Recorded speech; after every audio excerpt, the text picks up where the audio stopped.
குமரி மாவட்ட உறவுகளுக்கு அன்பு வணக்கம். 2026 தேர்தல் நெருங்கி வந்துடுச்சு.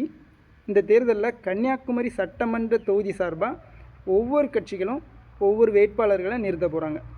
ஒரு குமரி மக்கள்லாம் நம்ம ஆசைப்படுவோம், நம்முடைய தொகுதியில் யார் யார் போட்டிடுறாங்க, அவங்களுடைய பின்புலம் என்ன, அவங்க எப்படி இந்த அரசியலுக்கு வந்தாங்க, அவங்களுடைய நோக்கம் என்ன அப்படிங்கிறத தெரிஞ்சுக்கணும் அப்படின்னு நம்ம ஆசைப்படுவோம்.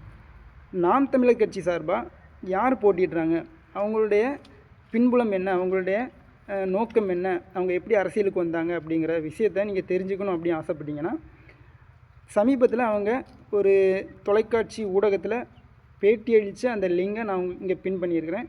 கண்டிப்பாக போய் பாருங்கள்.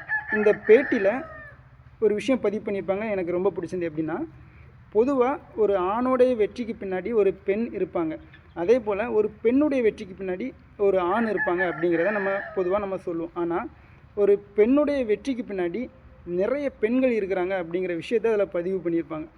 மற்றபடி அந்த வேட்பாளர் அவங்களுடைய பின்புலம் என்ன, அவங்களுடைய எப்படி இந்த அரசியலுக்கு வந்தாங்க அப்படிங்கிற விஷயத்த நிறைய தகவல்களை அந்த ஊடகத்தில் பதிவு பண்ணியிருப்பாங்க.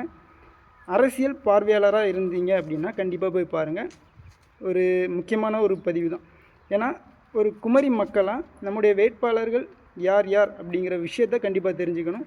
நீங்கள் யாருக்கு வாக்களித்தாலும் அந்த வேட்பாளர், அந்த கட்சி யாரை நிப்பாட்டுறாங்க, அந்த வேட்பாளர் எப்படிப்பட்டவங்க, அவங்களுடைய பின்புலம் என்ன அப்படிங்கிறத கண்டிப்பாக தெரிஞ்சுக்கணும்.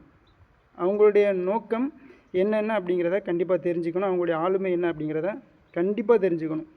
ஏன்னா ஒரு நல்ல தலைவனை தேர்ந்தெடுக்கக்கூடியது ஒவ்வொரு மக்களுடைய கடமை.